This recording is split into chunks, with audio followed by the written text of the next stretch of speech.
Daily topics 365. ఏ అరుణ, మా జగనన్నని తిడతావా?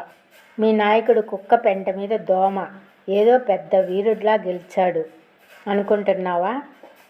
ఏదో మోదీ వలన, చంద్రబాబు వలన, ఈవీఎంల ట్యాంపరింగ్ వలన గెలిచాడు. మా జగనన్నలాగా ఒంటరిగా పోటీ చేసి గెలవండి చూద్దాం. కార్పొరేటర్ కన్నా ఎక్కువ, ఎమ్మెల్యే కన్నా తక్కువ అని జగనన్న అన్నారని తెగ ఇదైపోతున్నారు. మా జగనన్నను జర్మనీకి వెళ్ళండి అని తెలివి తక్కువగా అన్నారు. మీకు తెలివి ఉంటే ఆ మాట అనరు.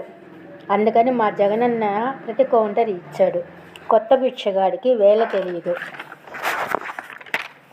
ఏదో పరిపాలన ఉంది అని నోటికి ఇష్టం వచ్చినట్లు మాట్లాడవద్దు. అసలు వివేకానంద రెడ్డిని మీ వాళ్ళే చంపారేమో. ఆ హత్యలో కూడా జగనన్నను ఇరికించాలని. ఒక మాట జగనన్న మీద మీరు నోరు జారితే 100 మాటలు మీ మీద నోరు జారాల్సి వస్తుంది. జాగ్రత్త. 40 ఏళ్ల చరిత్రలో చంద్రబాబు ఏం చేశారు చెప్పు? రోడ్లు, టిడ్కో ఇల్లు అన్నీ మోదీ నిర్మించారు. పేదలకు ఇల్లు రాజశేఖర రెడ్డి గారు, జగనన్న ఇచ్చారు. జగనన్న ఒకసారి సీఎం అవగానే పేదలకు ఎన్నో చేశారు.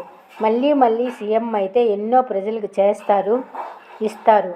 మీ వాళ్ళు ఏమిస్తున్నారు? 9 నెలలు అయితే ఒక్క పథకం కూడా ఇవ్వాల. ఈసారి నోరు జాగ్రత్తగా అదుపులో పెట్టుకొని మాట్లాడు.